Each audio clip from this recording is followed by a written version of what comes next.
Welcome to the post-lunch session. And the theme is extremely important for us to talk, discuss, and brainstorm. So I wish that you will also participate with some of your thought sharing or question answer. I'll try and give you the time. Let me introduce myself. I'm Professor Anjana Vyas. I'm an urban planner and remote sensing and geospatial technology analyst for largely the urban and environmental applications. And I'm associated with several societies: Urban Planning Society, Remote Sensing Society, Geospatial Society, and International Society for Photogrammetry Remote Sensing as a chairperson of Intercommission Working Group. And we are doing a lot of activities with respect to the data and data utilization for the land management, and how the land is getting distributed, utilized, and where are the decision making processes needs to be involved. So certain level of policy directions.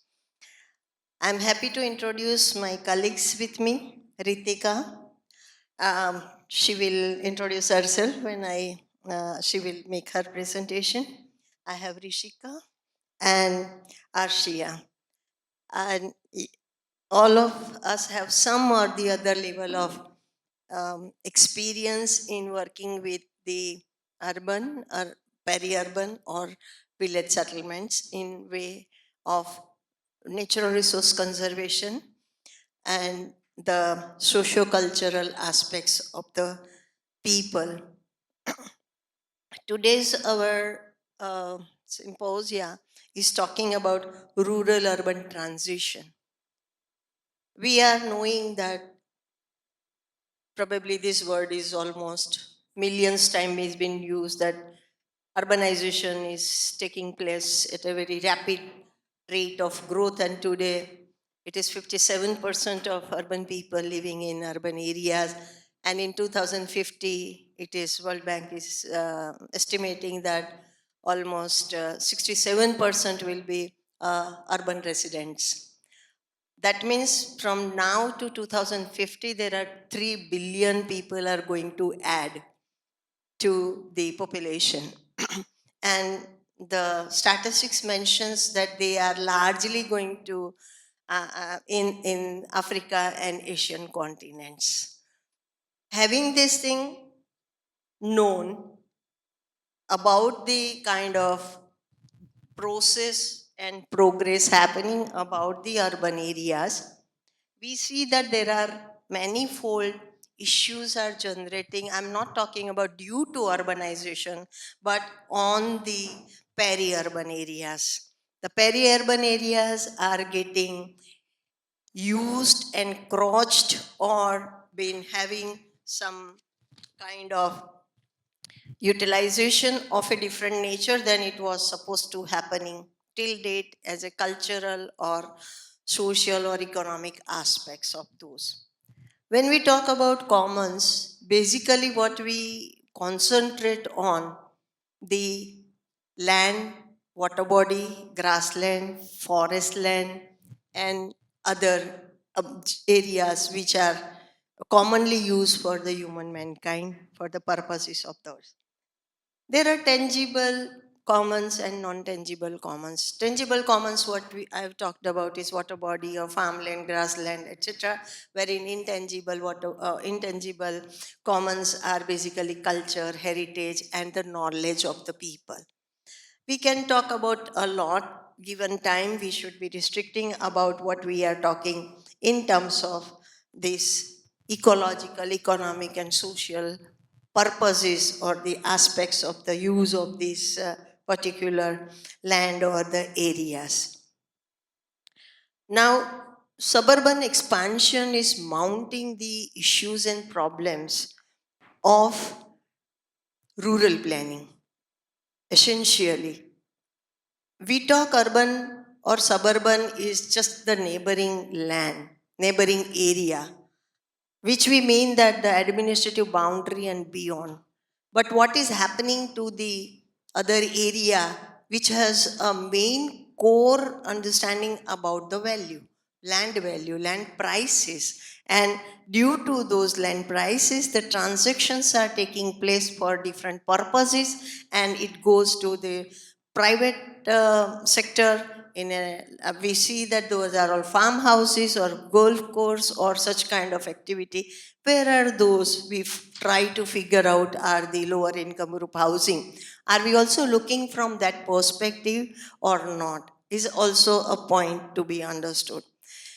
In India, in urban planning, we are making master plan for the cities, but urban development authorities across India also preparing their master plan, which consists of urban and regional places. Now, when we talk about those places, it consists of the smaller towns as well as the villages.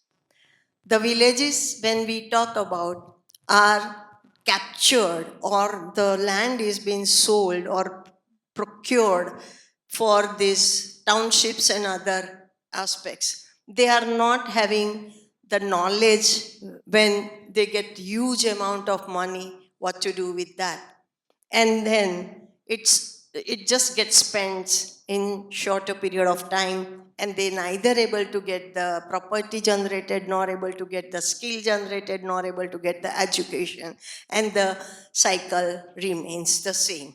What we want really is to have a break in the cycle. The cycle needs to be changed. Who can change it and how it can be changed is some of those questions or issues we would like to discuss here across the examples what my colleagues are having to share with you. And some of those I would like to also add upon those aspects of that. Coming back to the aspects of understanding about the particular dimensions, there are so many case studies, there are so many best practices, many brainstorming sessions like even this session is been organized and held. What is missing is governance, what is missing is a policy, what is missing is the action plan, management plan, and so on and so forth. Now question is, who are the stakeholders? Who are the one to whom we have to address, or who are the one we have to get into like an inclusive planning? Are we getting them into the decision making processes in given their land and their space? Many of you must have seen the villages of India, and we see that Indian villages are still having lot of open land, gochar land, common places, panchayat building, and around that is just the people tree, and then people are sitting and sharing those places. If those are getting maintained, neither getting encroached nor getting the different typology of use, why can't we do that, extrapolate that to the larger level? Is that the scale is a matter and we try to avoid or escape ourselves that, okay, no, no, that's a very small scale can be managed and large scale we are not able to manage. I think this is not a right approach and we have to really find out the approach. There are issues and questions and problems, but does not mean that every issues or question has answer immediately. It is collectively we need to think, collectively we have to thought about it, and then we can try to work across that.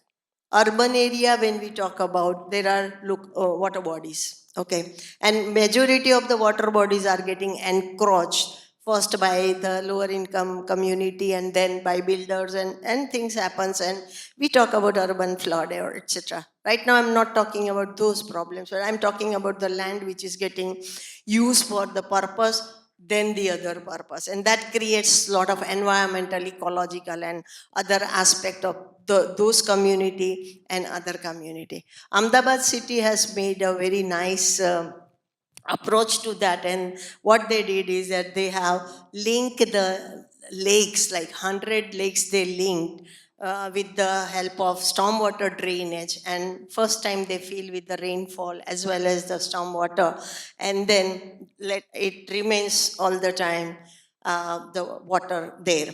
but the planning of those water bodies are little bit of construction has been done. So you have a open air theater, you have a jogging ground, you have a people who are just eateries are there and all, and give license and you get the money from them, and it becomes a self managed point. Now, if it is self managed, financially, if it is not burden, it will always remain in a better shape, because people who have to pay the fees, they know that they can't litter around, otherwise, they have to pay the fine. People who are living nearby, they will feel that okay, they can get up in the morning and do the jogging and exercise and other thing, they get health better, other thing. But having the water remain there, the water table has also increase in surrounding areas, and those kind of research is coming out, the results are coming out. So this are several of those lakes have been developed in this fashion. And if this such one of those things I'm right now mentioning to you, there are several others, some of those are failures, some of those are also successful. Even when I was reading something, Pashan Lake, which is in Pune city, they that is also redevelop and regrowth with the discussion with decision making process, where those people were included into the processes, and then it has happened, and now you see that it is getting a necklace of the city. So we have so many best practices, but my question is always that there are best practices are at a very insignificant scale, one or two, but those, why not those are getting replicated and duplicated? What stops us not to do the good thing, continue for that? But again, the question is always there that who can do this, who does it? And again, the governance must come into picture. Corporate social responsibilities. There are so many mechanisms we have to look into this aspect of those, and those are being handled at some level or the other. But here, what we are trying to build is much more deeper questions and deeper aspects of these commons, to find out that the people, the other half who are living, why not they also equally beneficiary for the urban people who are living with all infrastructure and quote unquote whatever environment they are getting into that, but still there has a better standard of living, and the quality of living and everything is in the positive form. So having such kind of questions and issues, I would like to stop over here for a while, and I would like to ask Ritika to first introduce yourself and then share your experiences. Thank you. Thank you, Professor, and thank you for setting up the context. You make my job very easy. My name is Ritika Rajput. I'm a PhD student at United Nations University Institute for the Advanced Study of Sustainability. It is situated in Tokyo.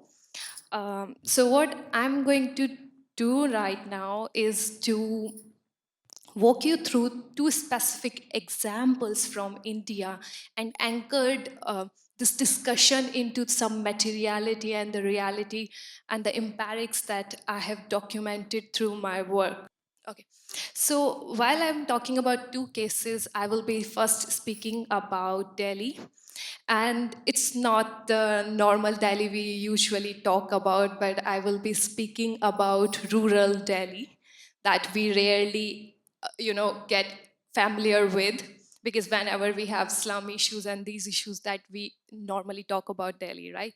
So my first case is from Delhi and second is from a small town, and I will walk you through it one by one. Let's first talk about Delhi. And we have seen this map a lot of time, and what I'm going to talk about these light greens that is around it, so that is known as the green belt of rural Delhi. And there's actually a administrate, like, what do you call it, category of housing and the category of land, that we have like urban village, we have regularized unregularized colonies, so likewise we have rural villages. And all these peripheral villages, which account like 49 of such settlements, are these peripheral villages are the considered as green belt. This green belt definition has been changed thrice, like from its inception in 1962 in first master plan. Its definition was like 1 miles, which is like 1.6 kilometer around the peripheries of that you see now, which changed to 2 kilometer, and now it is one peripheral village, irrespective of the distance. So why I'm telling you this story, because it tells us how common land become the land of state. So what happened in late 1980s, specifically in 1989, the rural panchayat, like the gram panchayats, were dissolved, and the whole of these villages now ruled under municipal corporation. With this dissolution of gram panchayat, all the common land automatically transferred to the state. And the state is now deploying big infrastructures and things. What is happening in between that, because of green belt regulations, the people only allowed to do specific economic activities, and agriculture is the main. So, and previously, these people used to have cattle and livestock, because these communities were like ahirs, the pastoral communities, having 50 to 100 cattle. But as the land goes to the state, the grazing land is no more there, and in that transfer of, automatic transfer of common land, now there is no livestock in these villages, and that agriculture and livestock equation that we know is no more there. So that's like a very simple example how the common land become the state land, and how state appropriate and use it indifferently. And have another example from here, that in 2017 the state tried to put waste to energy plant in one, like, lower end of the green belt, and people resist. They say that we are not your, backyard to put your garbage from center of Delhi. And that resistance is still going. Now they are trying to put a scientific landfill, but that resistance is like, it's back and forth and is still happening. So this example fundamentally shows us that common land how common land is the state land in India. So that was my first example. And second example I'm going to talk about is specifically from rural urban transitions. When we think of these transitions, the first thing that came to in our heads are where this is actually happening, in small and medium sized towns, right? But when we talk about urban India, we speak about Delhi, Chennai, Mumbai, Hyderabad, and sometimes Kolkata, and it ends. We think about their problems, their issues. Oh, they are having urban flooding, they have these issues. But we rarely or sparsely talk about any issue happening in these small and medium sized cities. And I think, as we are all scholars and I don't know, but we know that India has how many cities? More than 7,900 cities, including census towns. And even if you exclude census towns, we have 4,000 cities. And we have just 53 million plus cities, and 300 cities having population more than 1 lakh.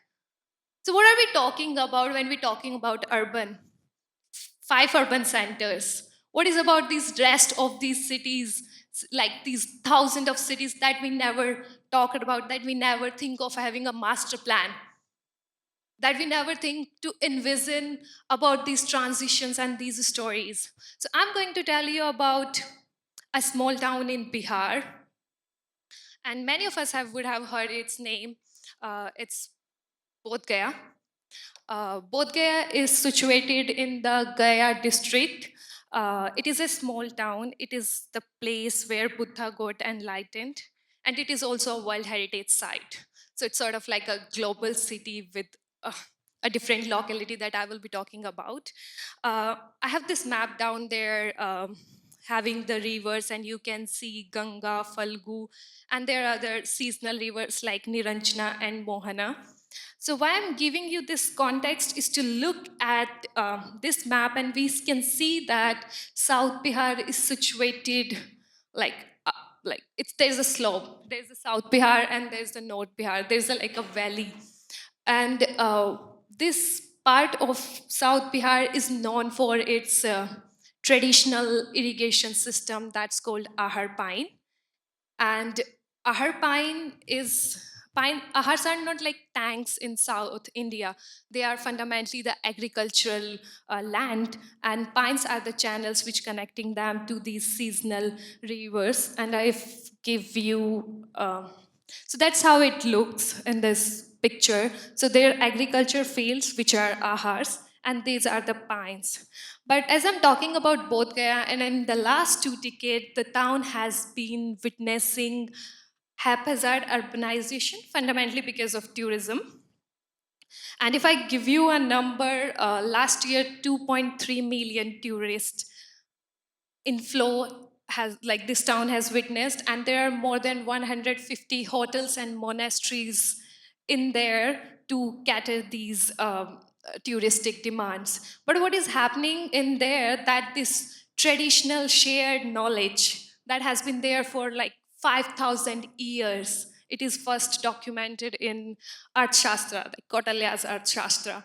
And what is happening because of this haphazard urbanization, and we do not have planning, and we do not think of it like in that sense, all this traditional knowledge has like you can see that these Arpine has turned into a sewage system into the town, because there is no sense of planning where you construct, where you look at these uh, pines. And what is also interesting, that we think of flood and then we think of Delhi, Mumbai, Chennai, but this town also witnessed lots of flood because of the morphological conditioning of this system. So whenever the seasonal river gets the water gets into these pines.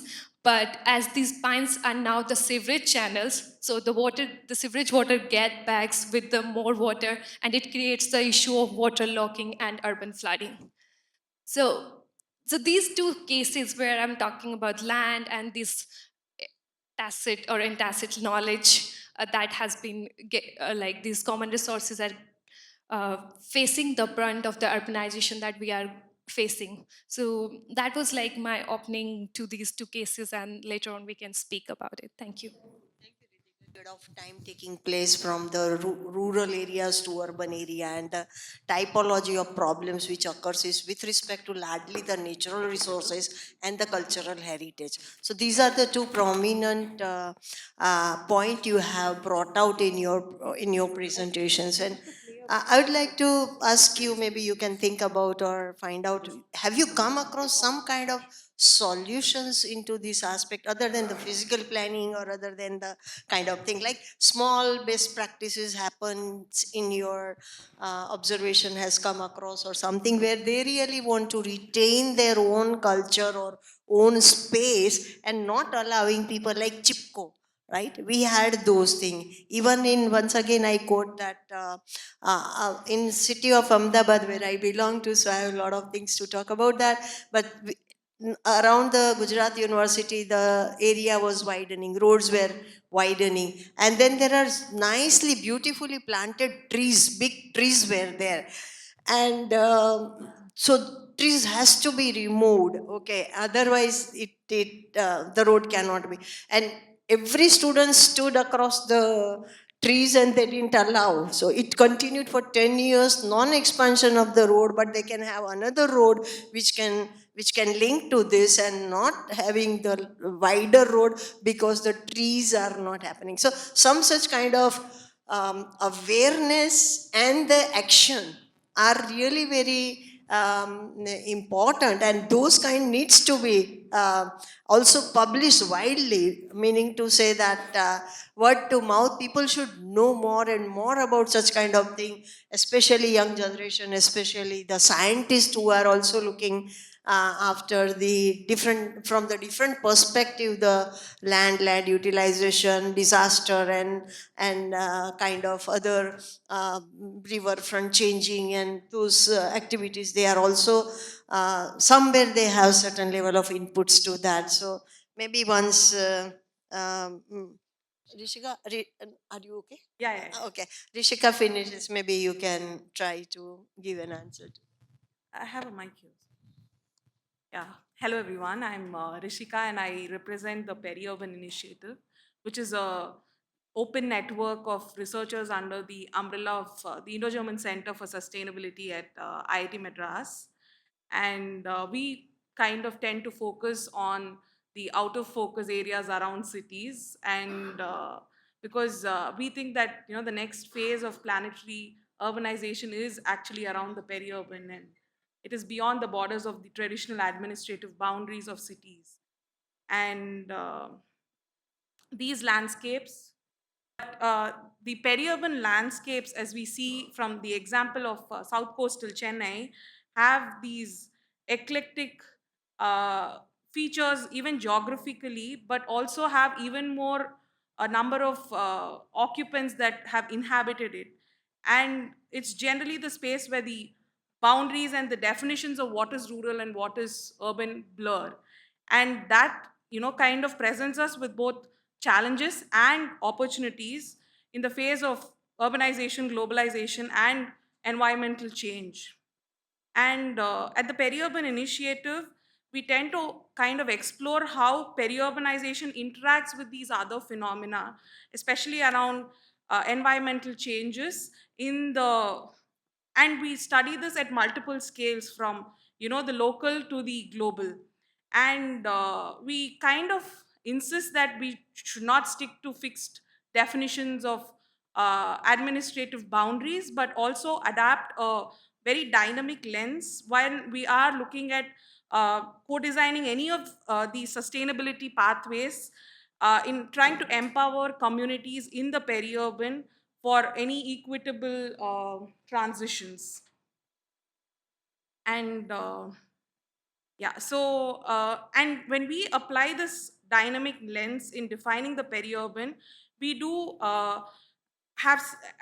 seen these applications even when we did the uh, case study for Chennai during the Periscene project, where we used a watershed approach at various scales, from the landscape to the bioregional scale, when we were trying to assess the impacts of peri-urbanization.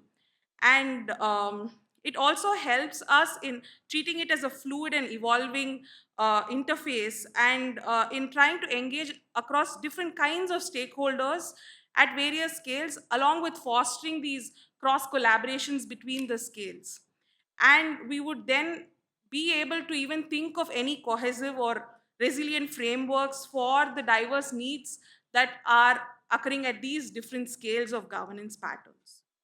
And just to kind of explain, when I mean scales, this is the larger Chennai bioregional scale, which probably extends into a bit into Karnataka and a bit into Andhra, which is probably a watershed that comprises of four non-perennial rivers of Chennai.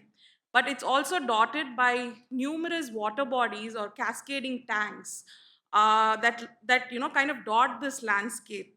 And they've all long been interconnected, and they've been central to this region's climate resilience, and also in terms of their food sovereignty and ecological balance of the entire watershed.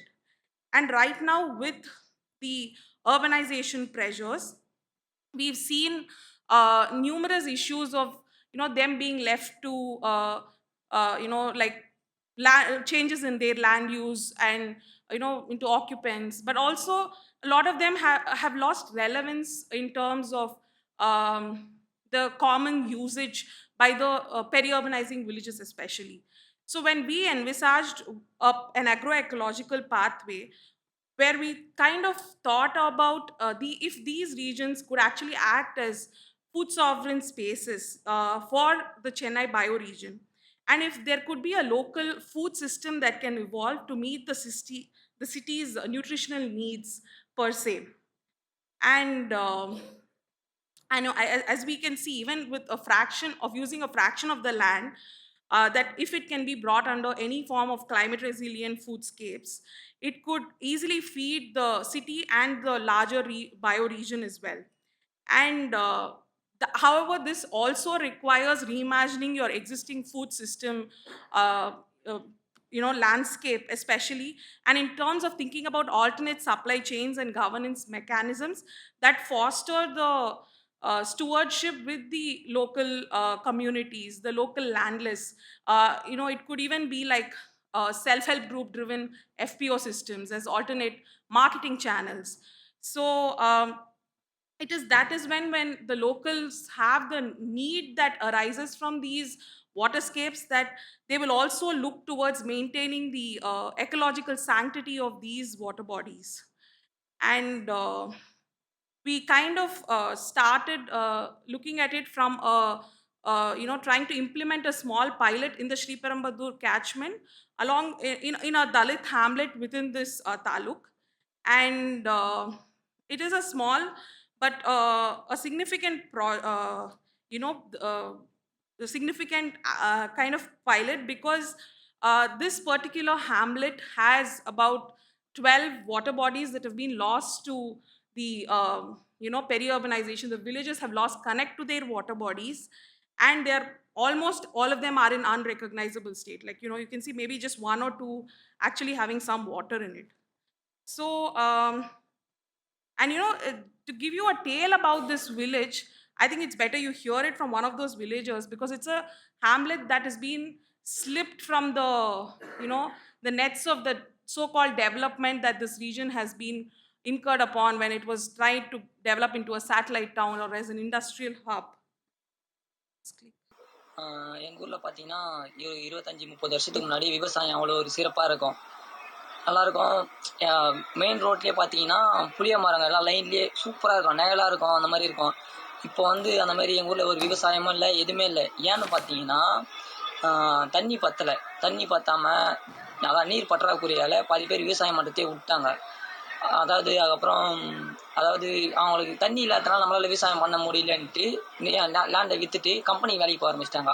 இப்போ பார்த்தீங்கன்னா இந்த ஜென்ரேஷனை பொறுத்த வரைக்கும் பார்த்தீங்கன்னா இப்போ ஏகப்பட்ட கம்பெனிங்க வந்துச்சு, சிப்காட்டுங்க அதிகமாக வரும், அந்த கம்பெனி வேலைக்காக போயிடுறாங்க. வேலைக்கு போனதுக்கப்புறம் அவங்களால என்ன பண்ண முடியுது, அது விவசாயம் பண்ணுறவங்க எப்படி வேலை செய்வாங்கன்னு உங்களுக்கே தெரியும். ஆனால் இப்போது விவசாயி வந்து ஒரு சராசரி மனுஷன் பார்த்தீங்கன்னா 8 மணி நேரம் வேலை செய்வான். அந்த 8 மணி நேரத்துக்கு வேலை செய்யும்போது அவனுக்கு சம்பளம் வெறும் 7,000 8,000 தான் கிடைக்குது.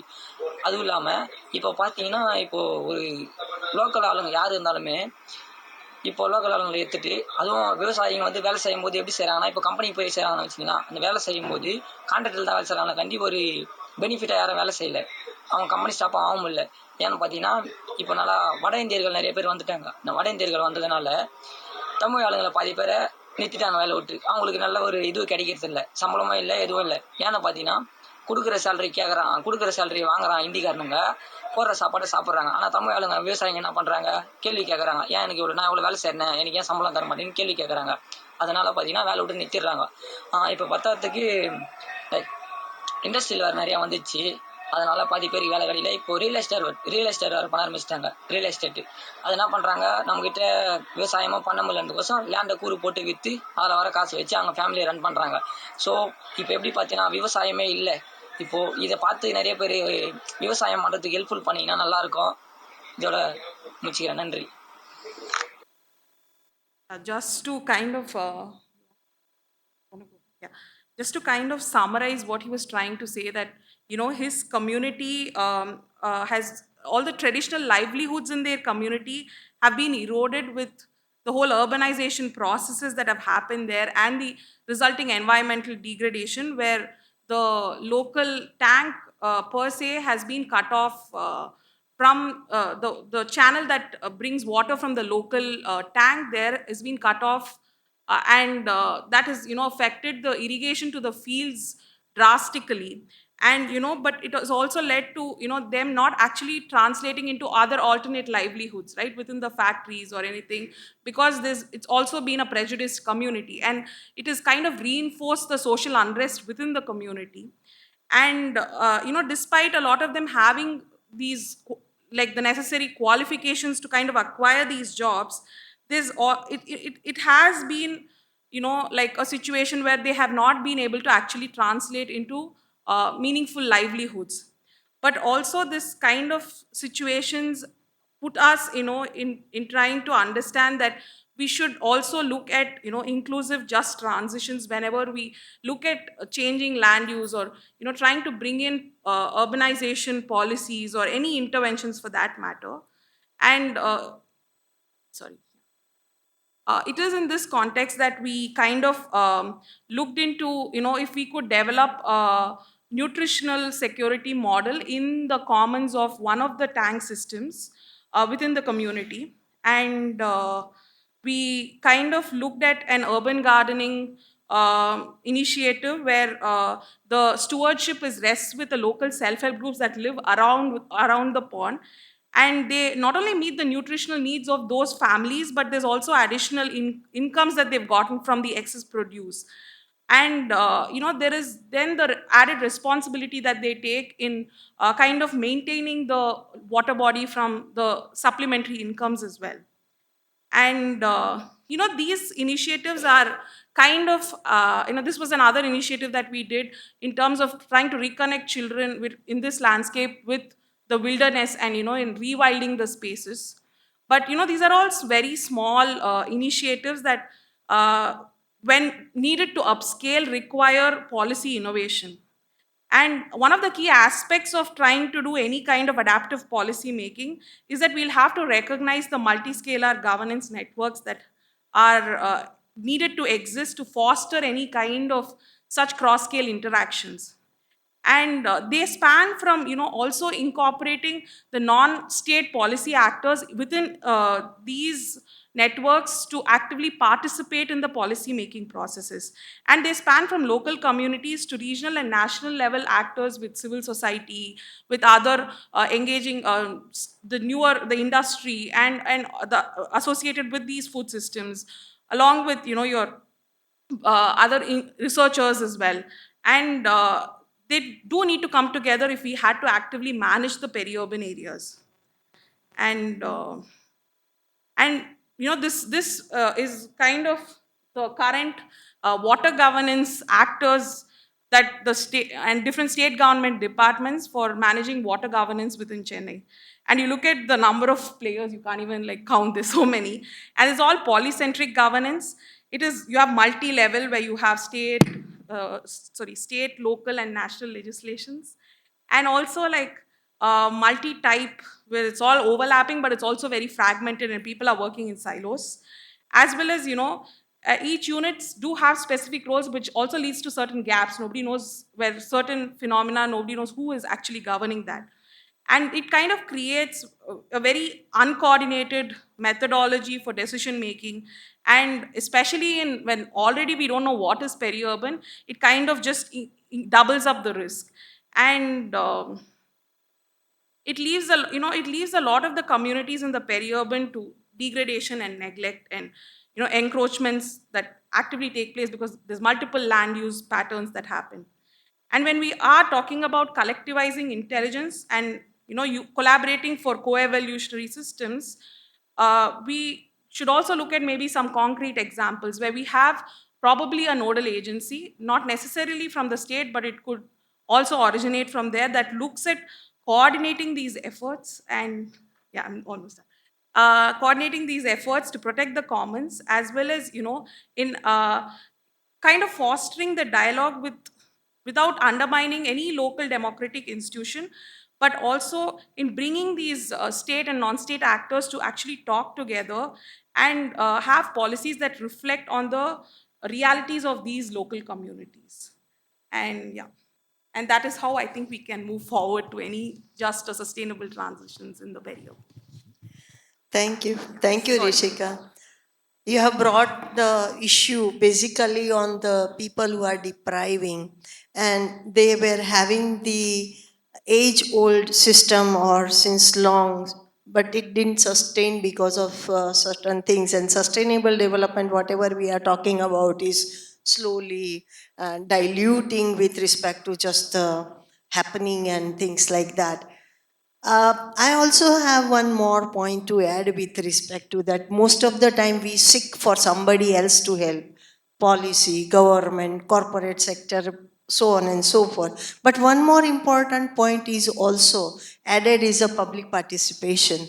Inclusive planning, we do it, but public participation, that means their awareness. They must know that they have right to say, they have to, they can contribute, that they don't have, and hence things are just becoming, the boy who was talking that now he has nothing, but the time when things were happened, they, if they were knowing that they can still have certain say to do this collectively, they can do it. And there are certain things which are there, like for example, Gujarat coastal area is always having the water inclusion, which is a salt water is getting intruded in the lower area, and the agriculture land is getting salt encrusted, and the agriculture is not coming up. And now industry is coming up, and we have a big CRZ, coastal regulation zone, but then you can little bit manipulate with this and that and whatnot, and things happening. But in the Bhavnagar and Surendranagar district, they came up with, because of those industry which are coming up and clotting certain aspect, they were just getting the wastewater into their farms, as well as into the coastal water, also getting into that.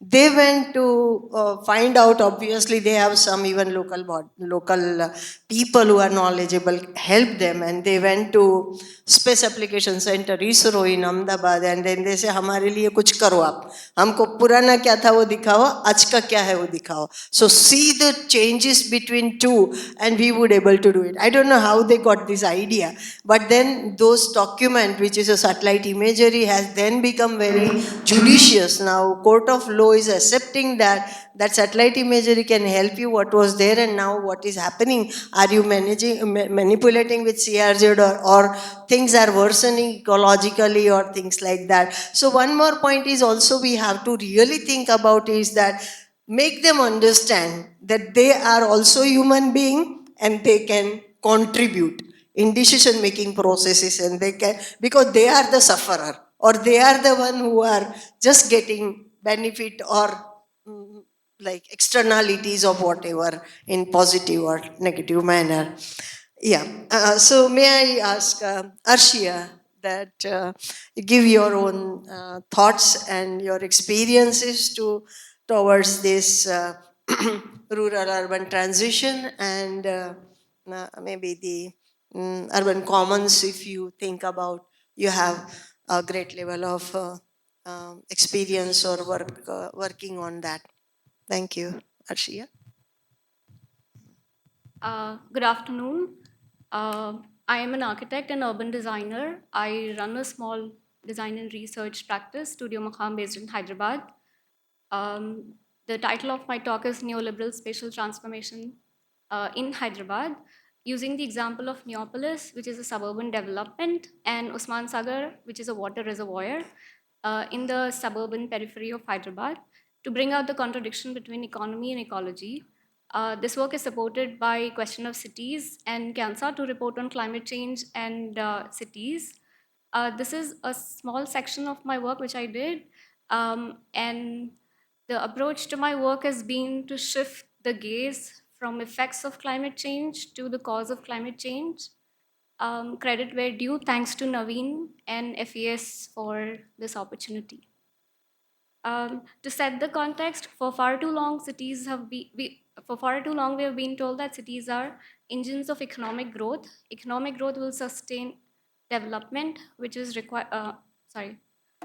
stimulate development first by creating employment opportunities and generating resources for government, which the government will invest in social development. While new cities have contributed to economic growth and improved life conditions of some people, they are often sites of breakdown under the impact of social and economic transformations. The consequences of such a development include social exclusion, spatial fragmentation, threats to democratic process, and environmental issues. So the argument that I am making is contemporary urbanization in India creates variegated and uneven geographies, serving capital accumulation led and deepened by state policies. By appropriating land as an asset for financial accumulation and commodification, rather than as a fundamental resource to construct affordable housing, markets, and industries to benefit the people. A recent study by WRI concluded that inefficient management of land use has resulted in 85% more conversion of urban land than the population it supports, and also that there is very little research on how newer developments interact and intersect with urban ecology.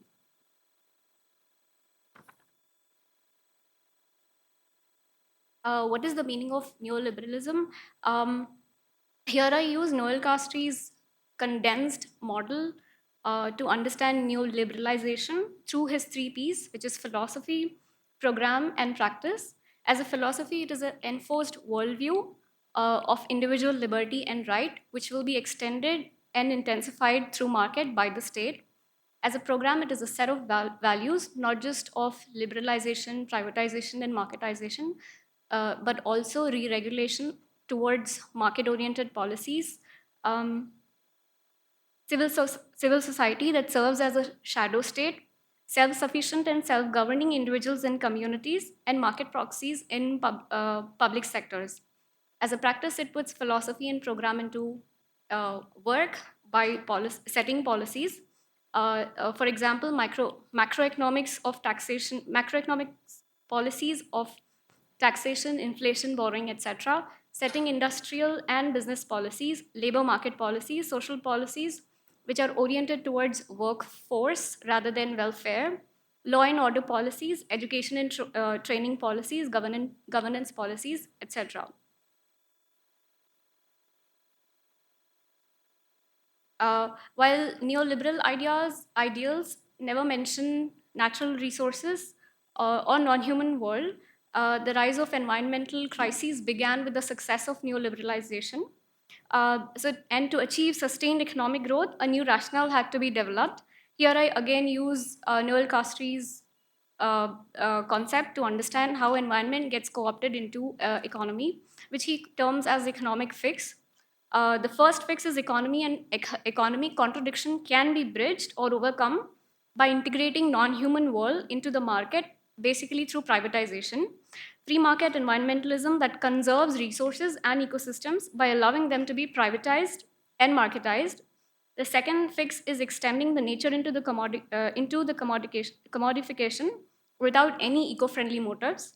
The third is the exact opposite of first, in which it intensifies the difference. Intensifies the contradiction of economy and environment, and it is about capitalists firm using neoliberal measures to extend their right to nature however it pleases them, while state, which he calls the logic of capital.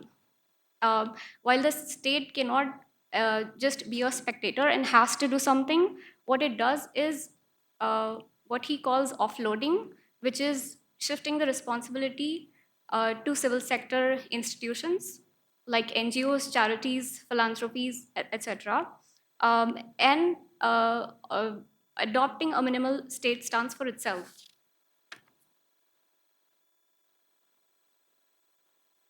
How has planning and policy shaped urban development?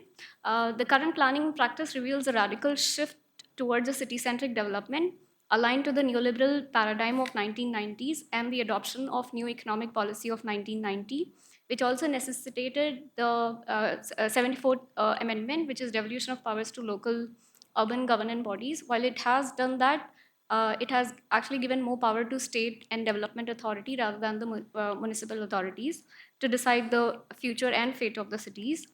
What is also instrumental in Hyderabad's development is that in late 1990s, McKinsey consultants were hired to create a vision plan for Andhra Pradesh, and they identified growth engines for the state of Andhra Pradesh of industries, agriculture, and service. Um, and whatever has happened in the state in terms of development can actually be traced back to this holy grail. Um, right. And subsequently, what led to it was the Internet and Communication Technology Policy of 1999, sorry, which gave highly subsidized government land reserve for sector-specific industries, basically SEZs, giving zoning exemptions and allowing land use conversion, uninterrupted power supply tax breaks, registration refunds, and repeal of ULCRA to allow industries to hold excess land for future land transactions. At the same time, they did this a thing called system of self-regulation and ease of business to give permits to industries in a very short window duration, which allowed to mushrooming of industries. And 37 out of 70 SEZs lie in the urban periphery of Hyderabad. What was also simultaneous to this process was exemptions from inspection to industries were given under Factories Act, Maternity Benefit Act, Contract Labor Act, Payment of Wages Act, Minimum Wages, etc. Through these maps at the bottom, we see that a logical progression of the city's growth would be towards the north and north. And also post independence, post independence, many of these industries and manufacturing lay on north and northeastern periphery of Hyderabad. That would be a logical progression of how the city should have or would have if it followed the same post-colonial building of city center. Post-colonial nation building. However, um, However, new growth engines required new sites and new locations. And with the development of IT hub, which is here, the airport, which is here, and financial districts, which is there, and other SEZs, all connected by ORR, we see the influence of neoliberal ideology on the spatial transformation in Hyderabad.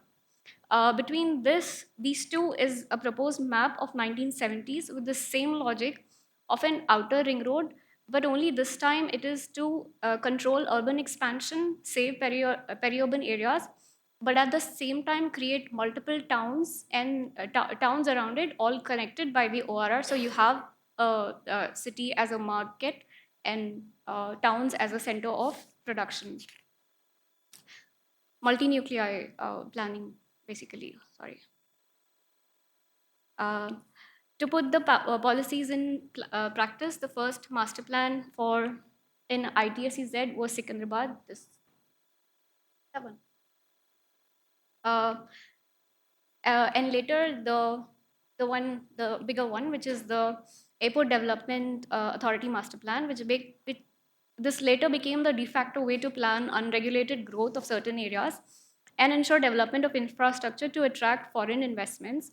This leads to a highly fragmented city with unequal geographies.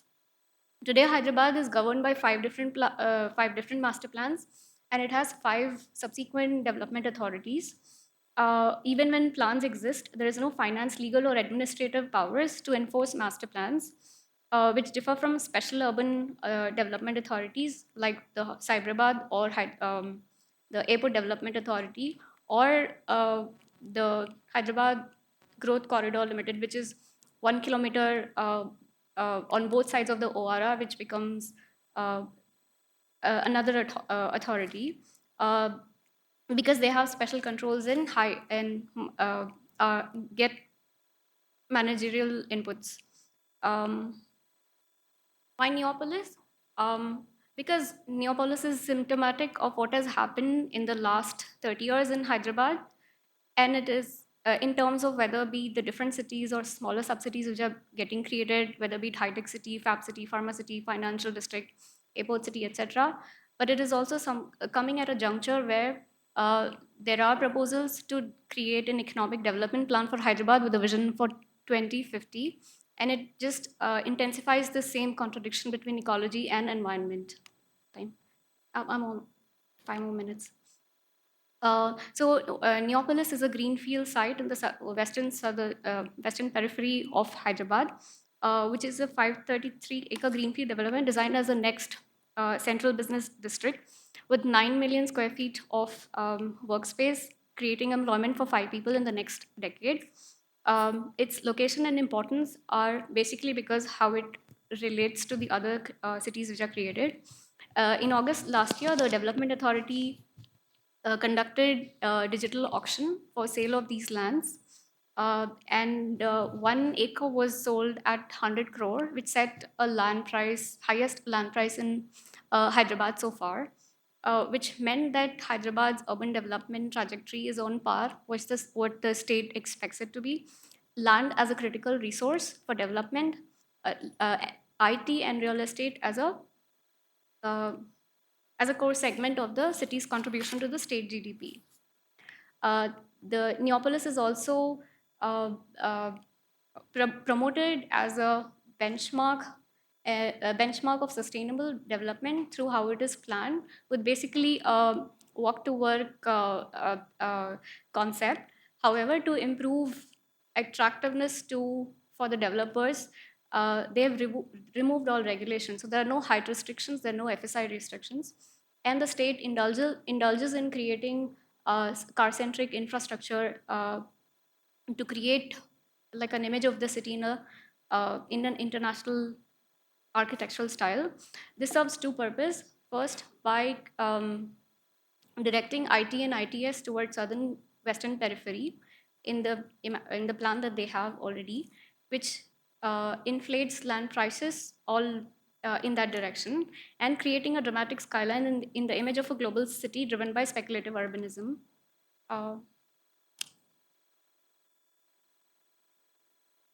Uh, some of the contradictions ingrained in such development is that it requires displacement.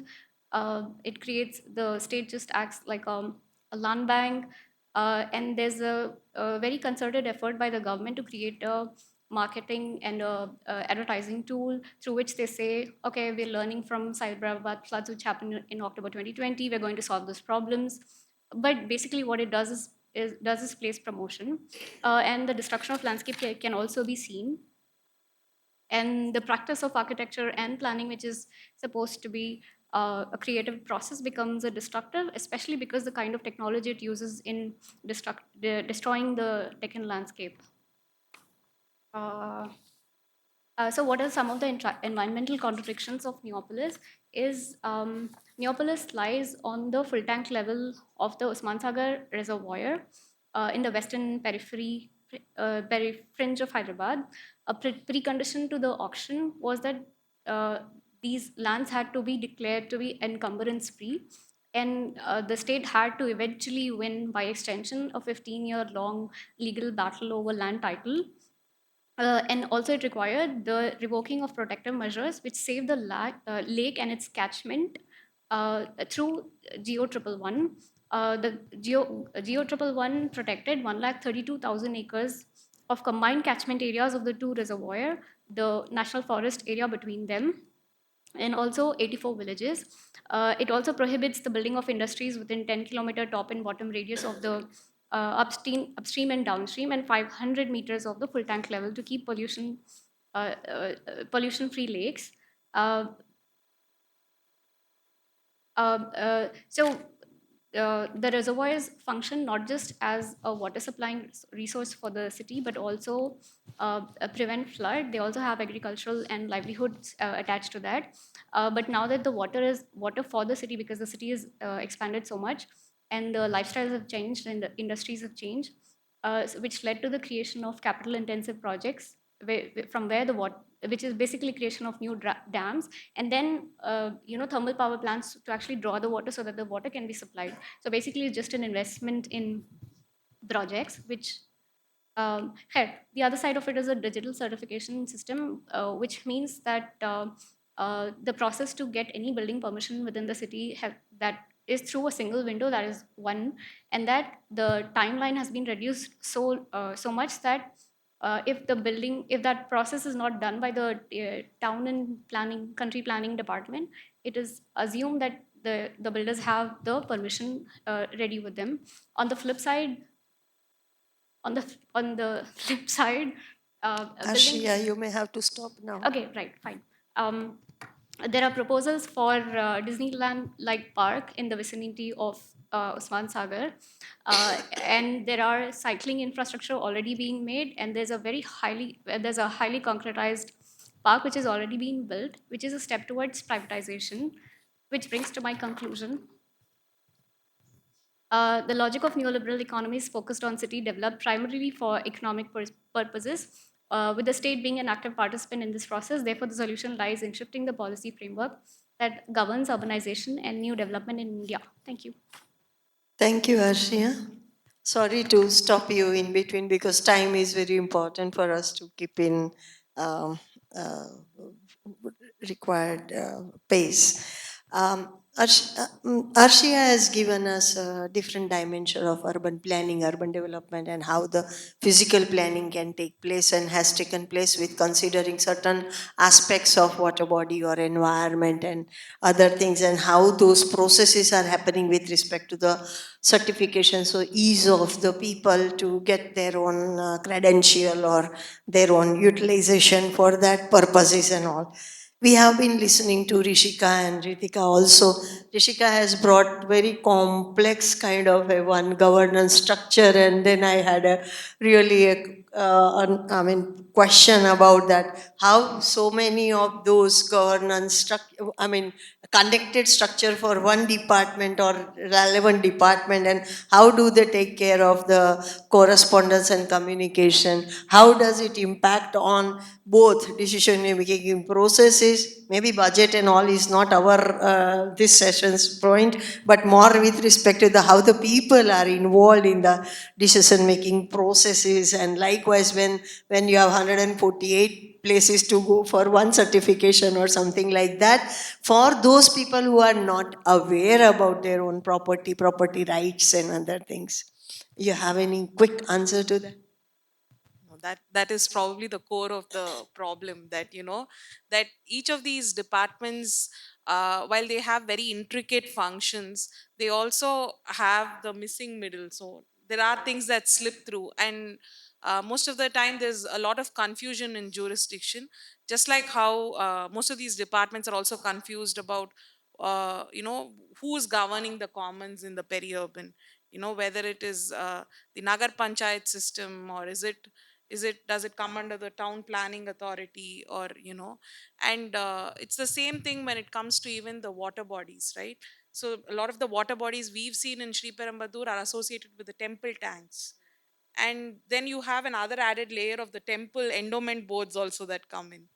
So the yes, multiplicity. And I think for such large issues, having nodal agencies is a solution, as long as they don't surpass the democratic institutions that are there locally, like the panchayats, or but actually collaborate with them and foster the dialogue between the state and the local authorities in building that missing middle.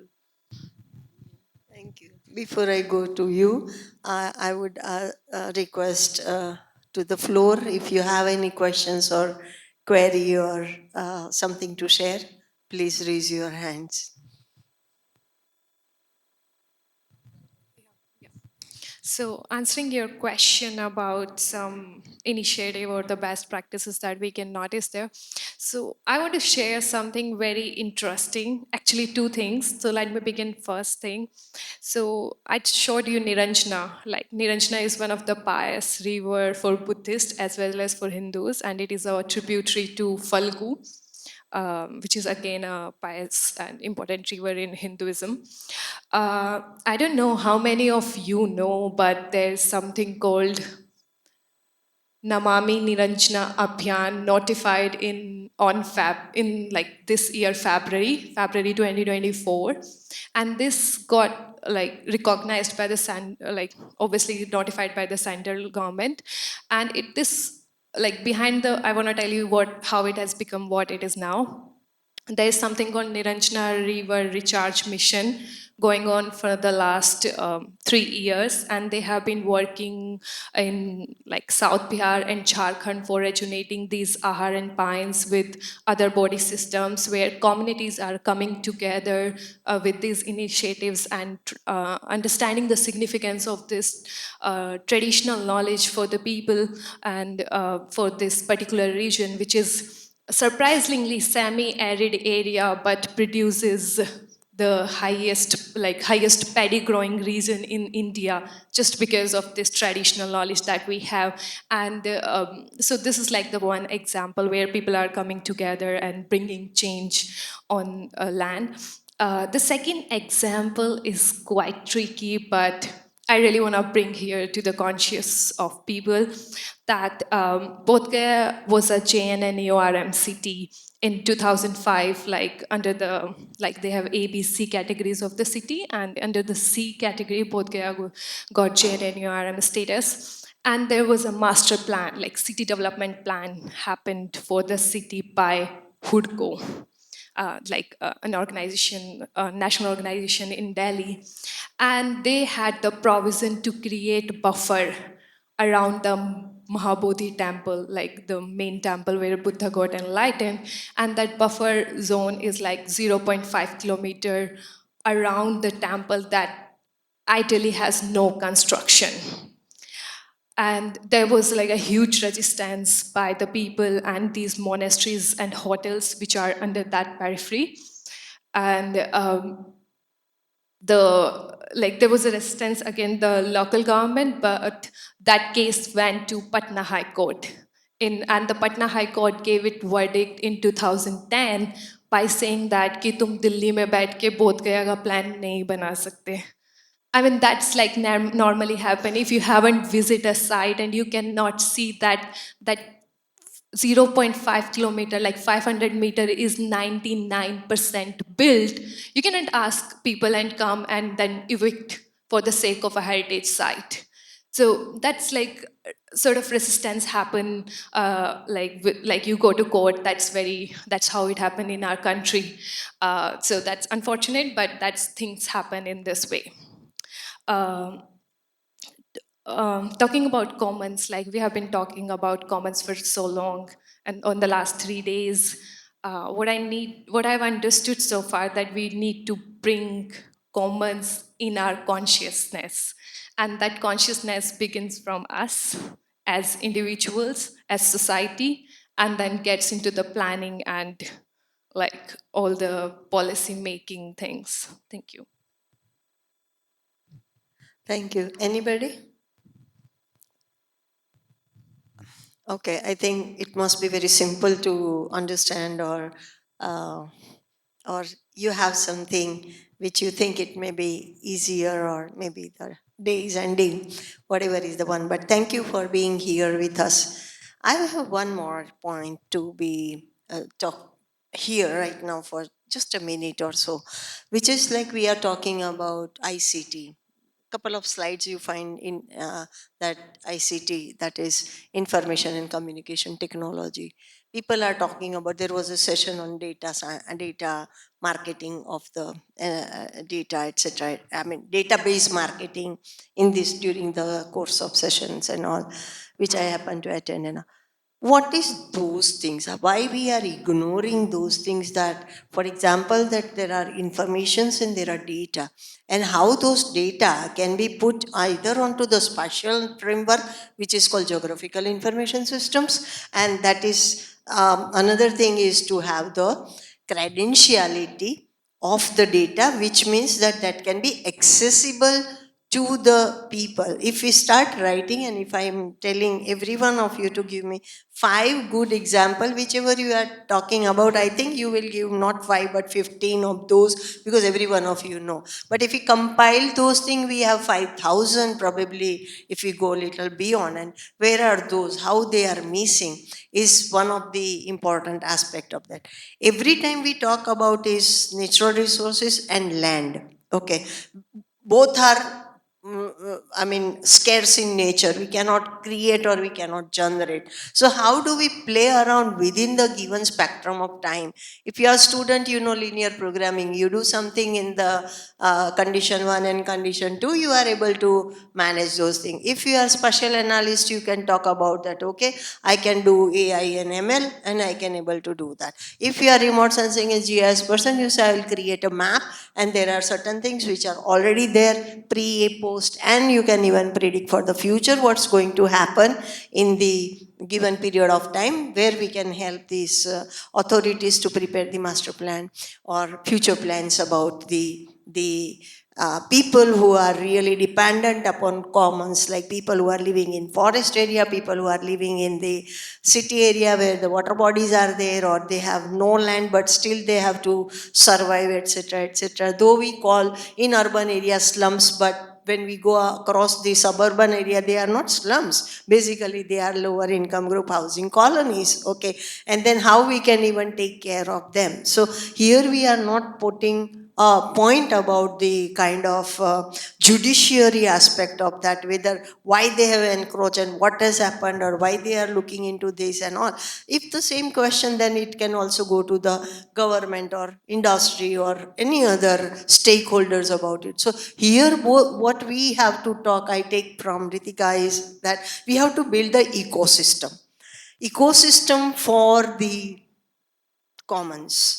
What is that is most important, and there are only stakeholders. If we understand those stakeholders properly with their credential and their need and their skills, everything, we can create three things. One is that we can have a policy directions, okay, we can have a structure of the governance, what you are talking about, and third one is that how we can get that capacity building to that. If we address these three major pillars, I think the top is the commons, and the commons are not, then I talk about is the grassland or water body, but the people who dependent upon commons, or people who are actually managing that aspect. Both they are dependent as well as they are managing, and if we can look into those aspects, and I think the organizer has certain things into their mind to go forward for this, to towards the policy documentation or certain things. I think policy is fine, I mean that is a legal document, but to go through that, these kind of things can be incorporated where you have multi stakeholder and multi people are partnering into the kind of compiling the document that and considering these aspects, I think that we can reach to some level of target what we think about it. And when we see about the sustainable development goal is reaching now 2030, and if you see there are certain aspect in sustainable development goals talk about poverty, but why we take the word poverty as that, but why, who are the poor, why are they poor, and why they, what are they dependent upon, and what is that we are talking about? Policies are there. When we are shifting them from one place to other, we have RNR policy, resettlement and rehabilitation strategy. We have policy, we are using the policy, but which way, how much it is getting benefited to them? And we have mega project, we have minor projects, everything we are doing. Economic development we must not put on the background, that is always there. The country will earn every credential on their economic development, but without any issue towards the social, cultural, and knowledge assets. And that is what is the message I think we as a panel member want to place before here, and we summarize this into this session. Yeah, please. I have a question regarding the statement on the screen. I'm sorry, I wasn't here before, so if you've covered it before, I apologize for asking the question. But it says the solution lies in shifting the policy framework. Shifting from what to what is what I want to understand. So I gave an example uh, of the city of Hyderabad when there was a directive to develop cities post independence. They had a certain idea, right, which was nation building through industries and manufacturing, and it had a direct impact or end result in how cities and towns were developed. And then what I'm trying to say is, in the last 30 years, we have this ideology which plays how urban development is happening in the country and cities right now. So that's the shift in policy. Thank you for um, asking that question because I will rephrase it and say it's not the shifting in policy and uh, uh, institutions, it's the ideology that we have to change from neoliberalism to something which is probably post growth or post development society. Thank you so much. Thank you. So thank you everyone for joining us, and thank you, ma'am, for she flew down from Ahmedabad just for this session, and she's going back. So thanks a lot for joining, and thank also to the panelists. And this is again something which we have been doing for a very long time now, starting a conversation around peri-urbanization, but also how do we get in different stakeholders, so working across scales, across disciplines, to have a conversation and keep the conversation going. Because something which is also coming out in the policy sphere is the Odisha rural urban transition policy.